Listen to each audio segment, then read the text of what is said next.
Direktur Utama PSM Makassar, Sadikin Aksa, yakin Kongres Luar Biasa atau KLB PSSI akan hasilkan transformasi sepak bola. PSSI dijadwalkan menggelar KLB pada 16 Februari 2023. KLB untuk memilih Ketua Umum PSSI yang baru.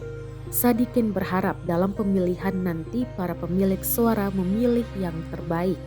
Meski belum ada calon resmi yang bertarung di KLB PSSI, manajemen Sriwijaya FC telah merekomendasikan nama Menteri Badan Usaha Milik Negara atau BUMN, Erick Thohir, sebagai calon Ketua Umum PSSI periode 2023-2027. Sekretaris PT Sriwijaya Optimis Mandiri atau SOM, Faisal Mursyid, mengatakan Erick Thohir adalah figur yang cocok karena pengalaman yang dimilikinya memimpin tim olahraga di tingkat nasional hingga internasional.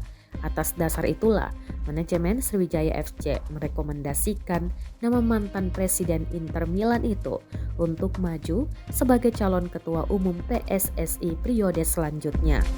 Akan tetapi Faisal menambahkan Sriwijaya FC akan mendukung siapa saja yang nantinya terpilih sebagai Ketua Umum PSSI pada Kongres Luar Biasa.